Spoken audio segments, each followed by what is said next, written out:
జీవుడే శివుడు అధ్యాయం.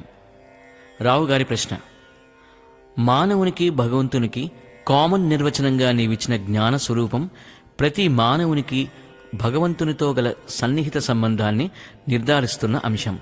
అంత మాత్రాన మానవుడు కూడా భగవంతుడే అనే ప్రతిపాదన ఎలా సాధ్యమవుతుంది?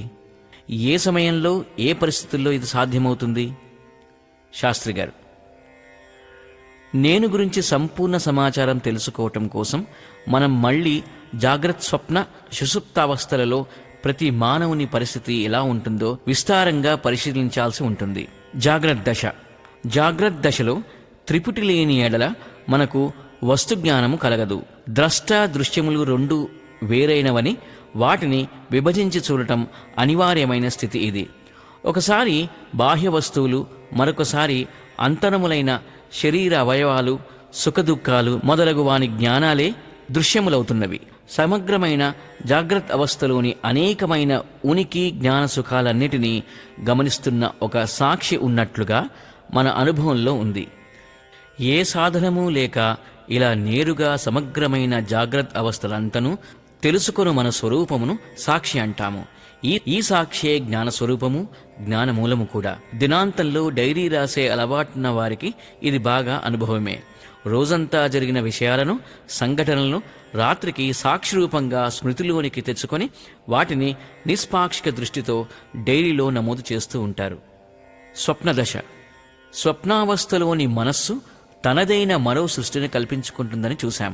మెలకువలోలాగా స్వప్నంలో స్థూల శరీర సంబంధమైన విశేషణ సహిత వాక్యాలుండవు. శరీర భాగాలను నావిగా చెప్పడం కూడా మెలకువలో ఉన్న నేనుకు సంబంధించినవి కావు. ఒక్క మనస్సు తప్ప మెలకువలోని ఏ వస్తువు స్థూల శరీరంతో సహా ఇక్కడ లేదు. అన్ని వస్తువులను మనసే సృష్టి చేసి మనసే అనుభవిస్తూ ఉంటుంది. ఏ రోజు జరిగే స్వప్న సృష్టి ఆ రోజే. ఒకరోజు కలలోని సృష్టి మరుసటి రోజు కలలోని సృష్టికి భిన్నంగా ఉంటుంది.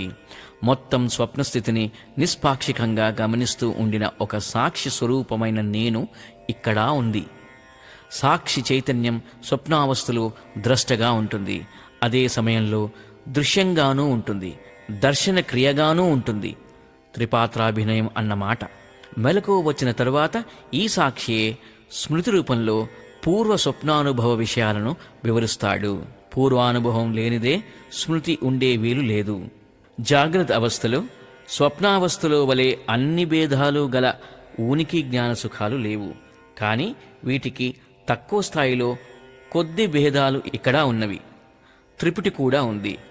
త్రిపుటి అనగా జ్ఞాత, జ్ఞానం, జ్ఞేయ వస్తువులు అనే మూడు. నిద్రదశ. నిద్రావస్థలో మనోబుద్ధీంద్రియ శరీర సంబంధ అంతర ప్రపంచం గాని, వీటికి దృశ్యమానమైన బాహ్య జగత్తు గాని ఉనికిలో లేవు. జాగ్రత్త స్వప్నములలో కనిపించు ప్రపంచము లేదు. జాగ్రత్త స్వప్నములలో మనకు తోచు నేను, ఇతరము, ప్రపంచము అను విభాగాలు లేవు. తనను కాని ఇతర వస్తువులను కాని తెలియజేయు సాధనము కూడా నిద్రలో లేదు. ఇవేవీ లేని నిద్రానుభవాన్ని గమనించు కేవల సాక్షియే ఉన్నది. ఈ సాక్షి అనుభవం అవుతున్న కారణంగానే మనము ఇంతవరకు నిద్రలో ఉన్నామని, ఉనికి జ్ఞాన సుఖాలకు అక్కడ ఏ విభాగాలు లేవని మెలకువలోకి వచ్చిన తరువాత చెప్పగలుగుతున్నాం. నిద్రలో ఒట్టి ఉనికి జ్ఞాన సుఖాలు ఉన్నాయని తెలుస్తున్నది. స్వప్న జాగ్రత్తలలో మనస్సు ఉనికిలోకి రాగానే వాటిని మరపించి మనస్సు ప్రొజెక్ట్ చేసే అనేక ఉనికి జ్ఞాన సుఖాలుగా భేదభావం కలిగించి ఈ నేనును పరిమిత ఉనికి జ్ఞాన సుఖాలు కలదానిగా భ్రమింపజేస్తోంది. ఇతరములేవీ లేకున్నా నేనున్నాను, ఇంతవరకు నేను సుఖంగా నిద్రించాను అనే అనుభవానికి, తెలివికి కారణం ఈ సాక్షి స్వరూపంగా మనం నిద్రలో కూడా ఉనికి కలిగి ఉండటమే. నిద్రలో మనం శూన్య స్వరూపము కాము, జడ స్వరూపులము కూడా కాము. అక్కడ నేను లేననుట కుదరదు.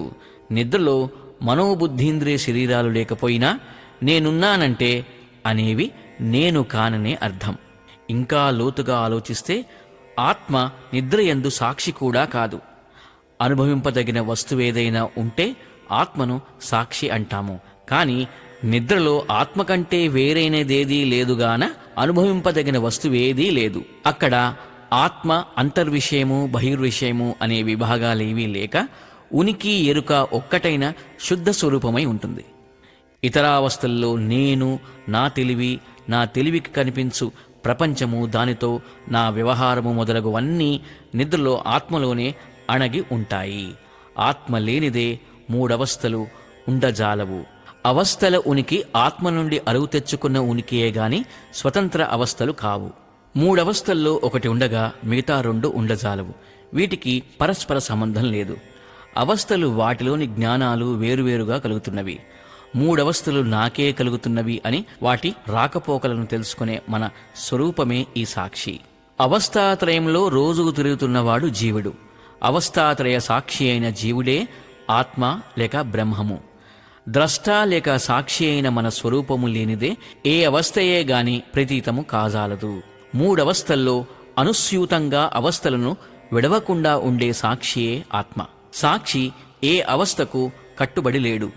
అన్ని అవస్థల్లో కామన్గా ఉండి అవస్థలు ఒకటి తరువాత ఒకటి ప్రతిరోజు మారుతున్నా సర్వకాలాలలో సర్వ అవస్థలలో తాను మారకుండా కాలాన్ని అవస్థలను సమానంగా నిష్పక్షపాతంగా ఈ జరుగుతున్న ఆటనంతా గమనిస్తున్న రిఫరీ లాంటివాడు.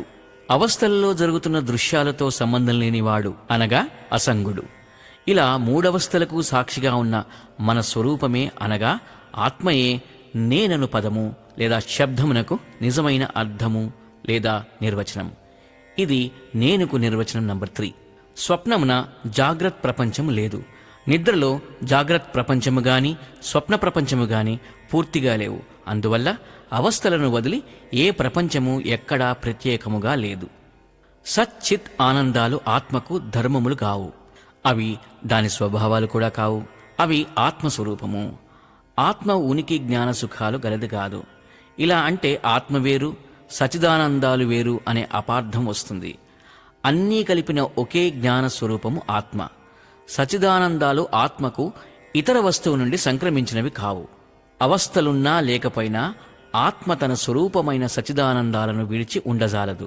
దీనివల్లనే అవస్థలయందు తోచుచున్న ఇతర పదార్థాలకు సంబంధించిన ఉనికి జ్ఞాన సుఖాలనే ధర్మాలు గోచరిస్తున్నవి. ఉనికి జ్ఞాన సుఖాలు ఏ వస్తువులో కనిపిస్తున్నా అది ఆత్మగానే భావన చేయాలనేది దీని తాత్పర్యం. ఇదే సర్వాత్మ భావన. నిద్రలోని ఉనికి జ్ఞాన సుఖాలు బుద్ధి నిరపేక్షమైనవి. స్వప్న జాగ్రత్తలలో వీటిని హైజాక్ చేసిన బుద్ధి తన సాపేక్షాలుగా మారుస్తోంది. మూడవస్థల్లోనూ జాగ్రత్త స్వప్నాలనే రెండవస్థల్లో ఏదో ఒక ప్రపంచం దృష్టిగోచరమవుతున్నది. జ్ఞాతృ జ్ఞాన జ్ఞేయాలనే త్రిపుటి ఉంది. నిద్రలో ఏదీ లేదు.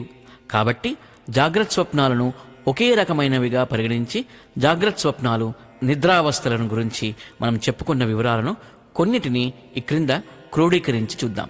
జాగ్రత్త స్వప్నాలు. ఉనికి అంటే నేను.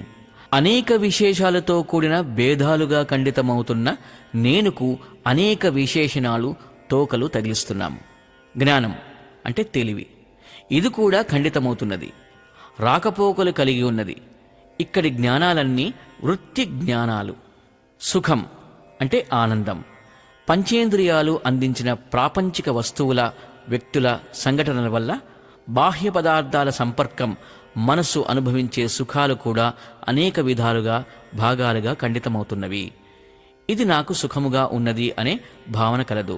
ఇక్కడ సుఖము ధర్మము. ఇక్కడ సుఖం ఎంతో కష్టముతో సంపాదించుకున్నది. దేహేంద్రియ సంఘాత సంబంధ ఉపాధి, గత ఉనికి జ్ఞాన సుఖాలు ఇవన్నీ అనేకంగా కనిపిస్తున్నవి.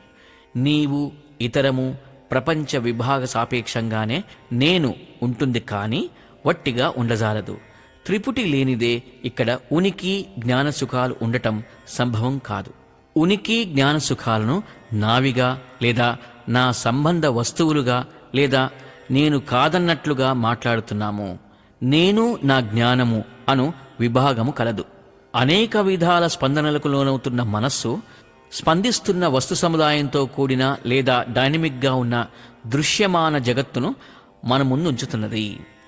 ఇక్కడి నేనుకు ఆధారం మనస్సు అంటే అహంకారం. నిద్రావస్థ దశ, అందులో ఉనికి. ఇక్కడ నేను విశేషణాలేవీ లేని ఏకరూపమైన ఆత్మగా మాత్రమే ఉన్నది. ఇలాంటి ఉనికినే మనం వట్టి ఉనికి లేదా సన్మాత్రము, సత్ ఏవా అంటాము. జ్ఞానం ఏకరూపమై ఉనికి సుఖాలను మాత్రమే తెలుపుతున్నది. వృత్తి జ్ఞానాలను ఇచ్చే మనస్సు లేదు. ఇక్కడిది త్రిపుటి సహిత వృత్తి జ్ఞానంలాగా రాకపోకలు లేనిది, ఖండితం గాని అఖండ జ్ఞానం. అందువల్ల దీనికి అభావం లేదా నాశనం లేదు. ఇక్కడి ఒట్టి జ్ఞానానికి నేనను రూపం లేదు. దీన్ని మనం చిన్మాత్రము అంటాము. ఈ జ్ఞానానికి ఏ ధర్మము ఆధారము లేదు. నిద్ర ఏ విభాగము లేని ఒట్టి జ్ఞానము. ఈ జ్ఞానము ఎవరిదీ కాదు, తనకు తానే స్వతంత్రముగా ఉన్నది. ఇక్కడ జ్ఞానమే నేనవుతున్నాను. నా జ్ఞానము నేను వేరు కాదు, నేనే జ్ఞాన స్వరూపుడను. ఇది నా పెన్ అన్నప్పుడు జ్ఞానం పెందిగానట్లు, ఏ వస్తువు లేనప్పుడు నేను కూడా లేనప్పుడు ఇది నా జ్ఞానం అనటం కుదరదు. నేనే జ్ఞానాన్ని అనటం అనివార్యం. సుఖం. ఇక్కడి సుఖం అనేక బాహ్య వస్తువుల సంబంధం, భేదాలు లేనిది. నేను నా సుఖము అనే భేదం కూడా లేనిది, ఏకమైనది. అంతరమైన మనోసంబంధం కూడా లేనిది. నిద్రలో మనస్సు లేదు కాబట్టి నేను నా సుఖము అనే విభాగం నిద్రలో లేదు. నిద్రలో నేననే రూపంలో కూడా మనం లేము. అప్పుడు సుఖము మన ధర్మము కాదు. ఇప్పుడు నాకు సుఖముగా ఉన్నది అని నీవు నిద్రలో చెప్పజాలవు. మెలకువ వచ్చిన తర్వాతనే అప్పుడు నాకు సుఖనిద్ర పట్టినది అని చెబుతావు. నీవు, నేను, విషయములు, నా సుఖము మొదలగు భావములేమీ లేవు. నిర్విభాగము నిర్విశేషమైన సుఖమందే పైభాగములన్నీ లీనమై ఉన్నవి. ఇలాంటి వట్టి సుఖమే మన స్వరూపము. నిద్రాసుఖాన్ని పొందటానికి ఎవరూ ఏ కష్టము పడనవసరం లేదు. ఖర్చు అసలే లేదు. నిద్రలేమి అంటే ఇన్సోమ్నియా వ్యాధితో బాధపడుతున్నవారు మందుల కోసం చేసే ఖర్చు తప్ప. ఉనికి జ్ఞానసుఖాలు దేహేంద్రియ సంఘాత సంబంధ ఉపాధితో గాని, ఇతర అవయవాలతో గాని, జగత్తుతో గాని సంబంధం లేనివి.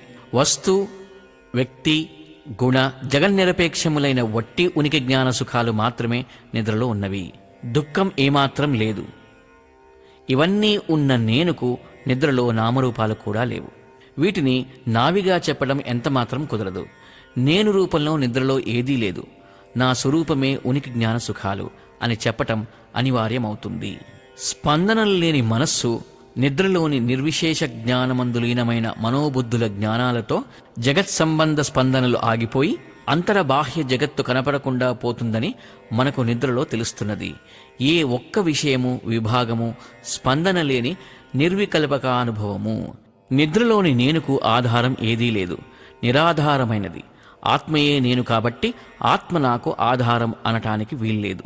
ఆత్మయే ఆత్మకు ఆధారం, నాకు నేనే ఆధారం. జ్ఞాతృ, జ్ఞాన, జ్ఞేయాలనే త్రిపుటి నిద్రలో లేదు. అంతర్బాహ్య సంబంధ జ్ఞేయ వస్తువులు లేని కారణంగా జ్ఞాత కూడా లేనివాడే. జ్ఞాతృజ్ఞేయాలను తనలో విలీనం చేసుకున్న జ్ఞాన స్వరూపమాత్రంగా మిగిలినది ఆత్మ ఒక్కటే. జాగ్రత్త దృష్టితో పోల్చి చూసి అది నిద్రగా అంటున్నాము గాని నిజముగా అది వట్టి ఉనికి జ్ఞానానంద స్థితి. మరికొంత వివరముగా మనము వచ్చే ఎపిసోడ్లో ఈ విషయాల గురించి మాట్లాడుకుందాం.